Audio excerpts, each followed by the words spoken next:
உலகத்தில் இருக்கக்கூடிய மதஸ்தலங்களிலேயே மிகப்பெரியது ஒரு இந்து கோவில். அதுவும் தமிழ்நாட்டிலேயோ இந்தியாலயோ இல்லைங்க. இது இருக்குது பௌத்தர்கள் பெரும்பான்மை இருக்கக்கூடிய கம்போடியால. ஆமாங்க, சோழர்கள்ல இருந்து மங்கோலியர்கள் வர பல ராஜ்யங்களோட வரலாறு உள்ளடக்கி இருக்க அங்கோர் வாட் கோவில் பத்தி தான் இந்த வீடியோல பார்க்க போறோம். அதுக்கு முன்னாடி இந்த மாதிரியான சுவாரஸ்யமான வீடியோக்களை பார்க்க என்னோட சேனலை சப்ஸ்கிரைப் பண்ணி பெல் பட்டனை கிளிக் பண்ண மறந்துடாதீங்க. இந்து மதமும் தமிழும் சோழர்களோட படையெடுப்பு மூலமா கம்போடியாவுக்கு போயிருக்கும்னு நீங்க நினைச்சீங்கன்னா அதுதான் இல்ல. பண்டைய காலத்துல கடல் வணிகத்துல ஈடுபட்ட தமிழர்கள் ஸ்ரீலங்கா, மலேசியா, இந்தோனேசியா மாதிரியான நாடுகளோட வணிக உறவுகளை பேணது மட்டும் இல்லாம தங்களோட வணிக பாதையில கம்போடியாவையும் இணைச்சுக்கிட்டாங்க. இதனாலேயே கம்போடியர்களுக்கு இடையில தமிழ் மொழி கலாச்சாரம் மதம்னு ஊடுருவ ஆரம்பிச்சது. இதோட விளைவா கிறிஸ்துவுக்கு பின் 802 கம்போடியால கெமர் பேரரசு உருவாக்கப்பட்டப்போ இந்து மதம் அந்த அரசோட பிரதான மதமா இருந்தது. 10 அல்லது 11ஆம் நூற்றாண்டுகளுக்கு இடைப்பட்ட காலத்துல சோழ பேரரசான முதலாம் ராஜேந்திர சோழருக்கு கீழே சோழர்கள் படையெடுத்து கம்போடியாவை தங்களோட கட்டுப்பாட்டுக்குள்ள கொண்டு வந்தாங்க. தங்களோட பிரதிநிதியா கெமர் அரசர்களை வச்சுதான் சோழர்கள் கம்போடியாவை ஆட்சி செஞ்சாங்க. இந்த காலகட்டத்துல தான் கம்போடியா மக்களும் மன்னர்களும் ரொம்ப தீவிரமா இந்து மதத்தையும் தமிழ் கலாச்சாரத்தையும் பின்பற்ற ஆரம்பிச்சாங்க. தன்னை தெய்வீக சக்தியா கெமர் மன்னர்கள் நம்பினாங்க.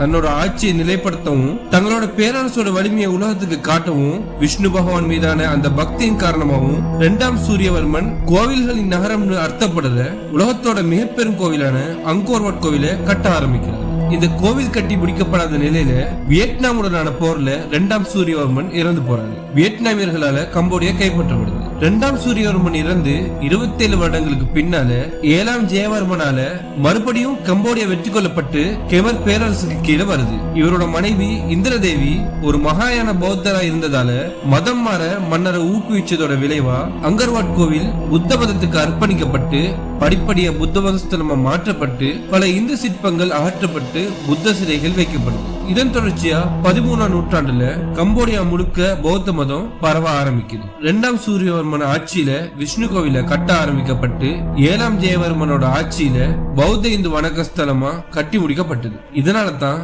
இந்து பௌத்த கலைகளோட ஒரு கலவையா உலகத்தோட 8வது அதிசயமா இந்த கோவில் காணப்படும். சைனாவை ஆட்சி செஞ்சுட்டு இருந்த செங்கிஸ்கானோட பேரனான குப்லாய் கான் 1283ல 100 குதிரை வீரர்களை ராணுவ தளபதி சுகதுவோட தலைமையில கம்போடியாவோட கெமர் பேரரசு எல்லைக்குள்ள தாக்குறதுக்காக முதன்முறையா அனுப்பி வைக்கிறாரு. அந்த நேரத்துல கம்போடியா அரசனா இருந்த 8ஆம் ஜெயவர்மன் அந்த படைய தோற்கடிச்சு அந்த குதிரை படையோட தளபதியை கைது பண்றாரு. மறுபடியும் 1000 குதிரை படைகளோட மங்கோலியர்கள் கம்போடியா மேல படையெடுக்கிறாங்க. அந்த தாக்குதல் முறியடிக்கப்பட்டு 1000 குதிரை படையோட தளபதியும் கைது செய்யப்படுறாரு. சோழர்களால தோற்கடிக்கப்பட்ட கெமர் பேரரச மங்கோலியர்களால தோற்கடிக்க முடியாம போகுது. சரி, 8ஆம் ஜெயவர்மன் 2 மங்கோலிய தளபதிகளையும் விடுவிச்சு மங்கோலிய மன்னன் குப்லாய் கான கம்போடியாக்கு விருந்தினரா அழைக்கிறாரு. ஆனா குப்லாய் கான் சாகுற வரை கம்போடியாக்கு வரல. சில காலங்கள்ல குப்லாய் கானோட மரணத்துக்கு பின்னால ஆட்சிக்கு வர்ற தெமூர் கான் தன்னோட தூதரக அதிகாரியான சவுன் டாக்குவான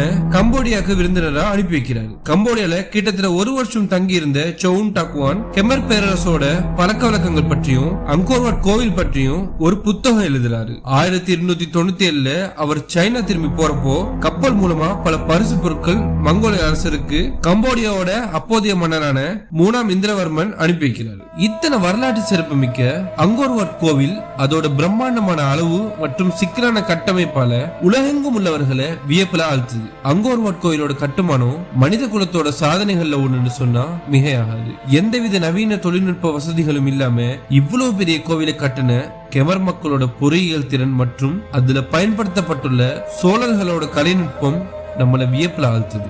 அங்கோர் வாட் தமிழர்களோட மறைக்கப்பட்ட வரலாறு அல்ல, மறக்கப்பட்ட பொக்கிஷம்.